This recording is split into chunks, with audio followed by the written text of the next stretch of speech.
On January 13th of 2025, we hit 400 subscribers. For the Q&A starts, I just want to say thank you so much for the support I've gotten on this channel. It's been just over a year since I've started this channel, and even though I don't have nearly as many subscribers as other YouTubers who theoretically could have started the Sonic channel around the same time, I'm very happy where I stand. There are some decisions I regret making, some things I wish I'd done differently, but ultimately you're gonna have regrets in everything you do, and dwelling on those for too long won't let you move forward. So I'm looking forward towards the future of the channel. I plan not to celebrate any other 100 until 1000, so 400 will take the place of 500, I guess. One last thing, I originally planned to make a Q&A for 200 subscribers back in July of 2024, so this video will be using those questions as well. Without further ado, let's start the Q&A. The first question is asked by @ClassicSonic the Hedgehog 1, who's been a close friend of mine since a few months before Cranial Silent even existed as a channel. And the question was, which do you prefer, 2D Sonic and 3D Sonic? Although the answer might be straight and plainly obvious, the answer is actually a lot more complicated than it seems. We have our Sonic 3 and Knuckles and our Sonic Mania, but we have our Sonic Frontiers and Sonic Generations. But on the other hand, we have our Sonic 1 GBAs and our Sonic 2 8-bits, and we have our Sonic Forces and Sonic 06. Anybody who argues that 2D Sonic is the winner by a landslide doesn't really seem to understand that, like 3D Sonic, they have a whole list of pretty much objectively bad games. They'll shout about 3D side Sonic having Sonic 06, but they're secretly storing the SMS games, Sonic N, all the goofy Flash games, and worst of all, Sonic Jam on the Gamecom. I will admit that my two favorite Sonic games are both 3D games, but the ratio isn't looking very good on the 3D franchise, especially considering a lot of the very bad 2D games aren't mainstream. So yes, I do prefer 2D Sonic over the third dimension, but it's not as simple as I thought. Next up is a question from @DevilRantovic903, and this one's kind of interesting. They ask, do you play with a D-pad or a joystick? Well, the answer varies a lot. For the classic Sonic games, I mainly use a keyboard. The exception to this is Sonic Superstars, which I use my PS4 controller to play. For the adventure games, I also use the keyboard. For Generations, Colors, Ultimate, and especially Frontiers, I use my controller to play. For Generations, it just felt better to me, and in the case of Frontiers, I got the game on my Switch first, so I was already accustomed to the Nintendo controls. And since the PS4 controls translate perfectly, I've used controllers. But even though that's the case, I do have a bit of freedom in what I use. Since I play with Sonic 1 Forever, Sonic 2 Absolute, and Sonic 3 Air, I do have controller support for the game, and I can play every classic with the exception of Sonic CD with a controller. But mainly though, I use a keyboard. Afterwards, we have a question by none other than Charge the Hedgehog. He asks, what was the Sonic game that made you fall in love with the franchise? Me personally, it's Sonic Picross. Now you might be surprised when I say the game that drew me into the Sonic franchise was none other than Sonic 1. Yeah, I know. But when I first played the 2013 port on my tablet back in 2009, I was convinced this game was made in modern times. Remember, this was during the time where games like Undertale were really popular, so the 16-bit graphics didn't alarm me, and when I found out the game came out in June of 1991, I was amazed. How could this game be so old and so good? Then I found the ROM and a Confusion emulator on the computer, and so I played all the classic games with the exception of Sonic CD, because porting that game into a Fusion emulator should be an achievement if actually done. And that's how Sonic 3 and Knuckles became my favorite game for a really long time.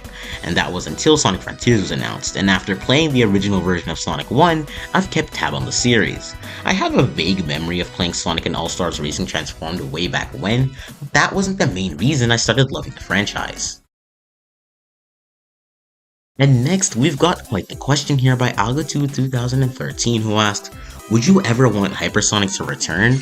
I'm telling you, the urge to not answer this question as soon as Algatu posted this was insane, because I actually have a lot to say about Hypersonic. The potential of Hypersonic is completely unavoidable when talking about the classics.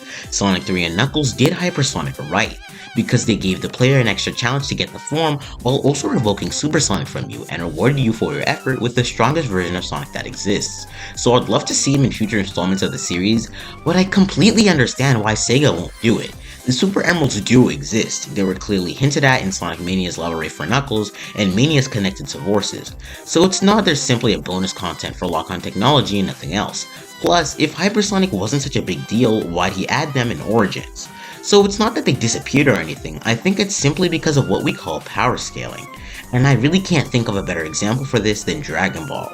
Back when Goku went Super Saiyan and fought Frieza, it was really hype. Seeing him in the new form with that serious attitude, just like Supersonic, is really interesting to see, contrasting a kind, free-spirited person who's all smiles like Goku.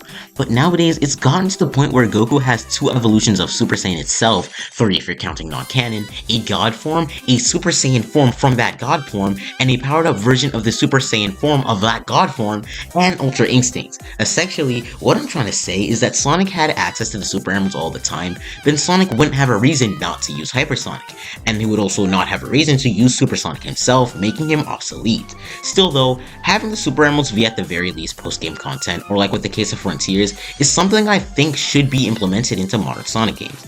Overall, my answer is obviously yes, but leaving him as post-game content would be an excellent decision. Following that, we got a question from @Zerkit3, and he asked a unique question. Do you wish Sonic Extreme was released? If so, would it get you motion sick? Well, I actually don't spend my free time pondering on Sonic Extreme, but I'm pretty sure Sonic 3 would be replaced by this in this timeline, so it's gonna be a no. Sonic 3 and Knuckles is way too valuable to be lost by this weird Sonic Labyrinth sweepable looking piece of mess. And either way, it's not like the reason for it not being released wasn't because of any minor reason. The development behind this game is kinda crazy, and the project was way too big to take on anyway. If you want to learn more about Sonic Extreme, you could always watch SF Productions' video on the topic of cancelled Sonic games. He's really good with the unused content throughout the franchise, so he'll explain it better. And for the second question, no. And frankly, is it even possible to get motion sickness from a video game?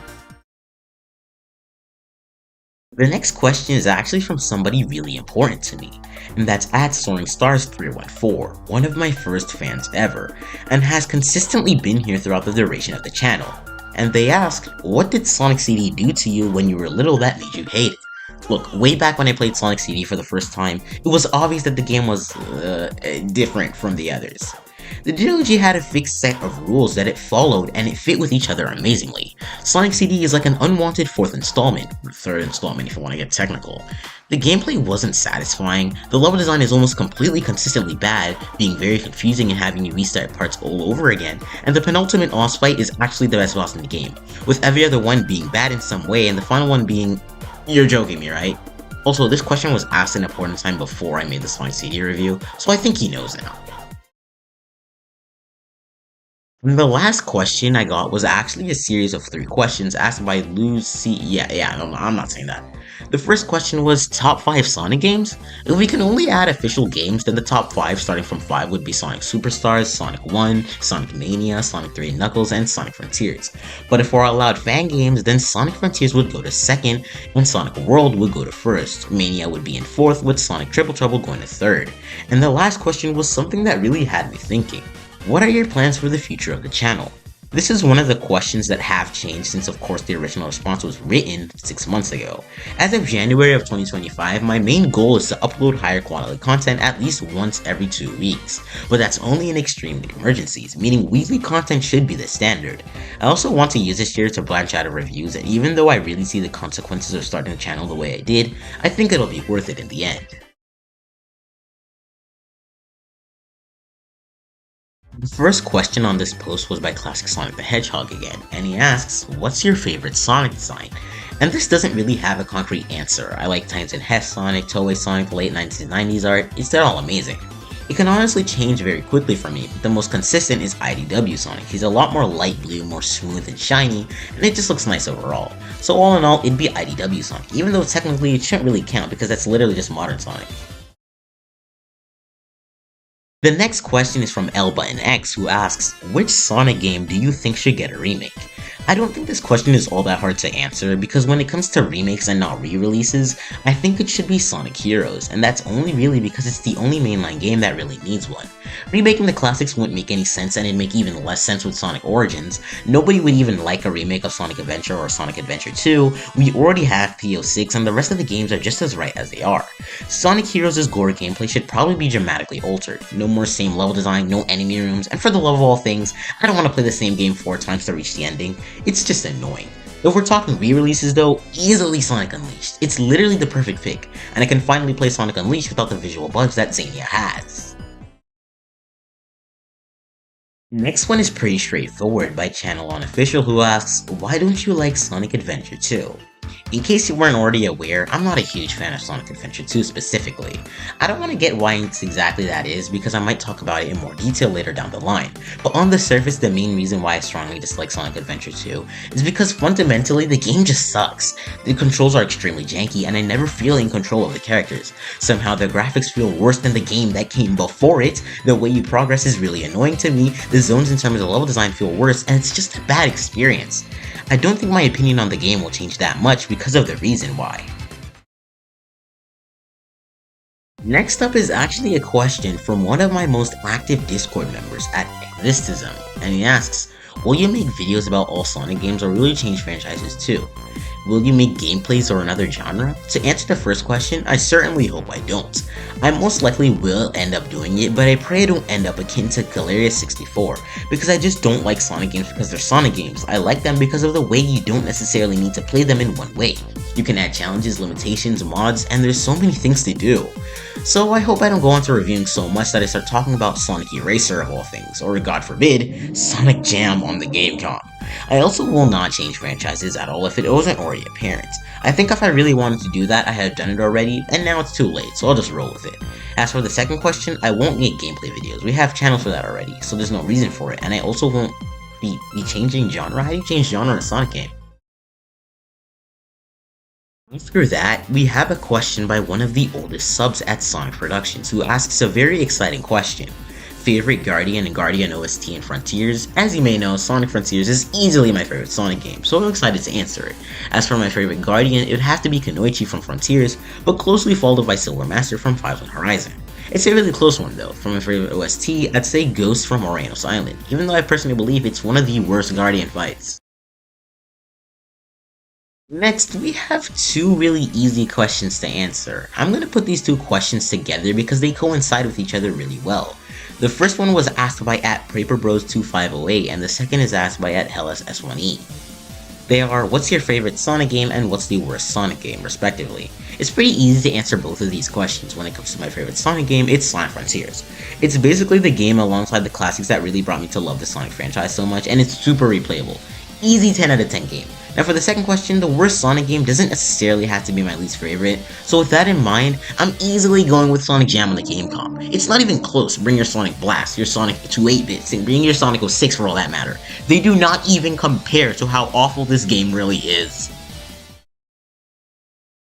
And that's the 400 subscriber special. I really put a lot of effort into this, despite this probably going to be one of my least viewed videos. I mean, 400 subscribers is really the culmination of what I've managed to do in a year. So I feel like my goal for 2026, by this time, around this time at least, we should have at least 700 to 800 subscribers. Anyway, I hope you enjoyed the video. If you want to watch the full Classic Sonic playlist that I've reviewed, it's going to be in the description, and have a good day or night wherever you are.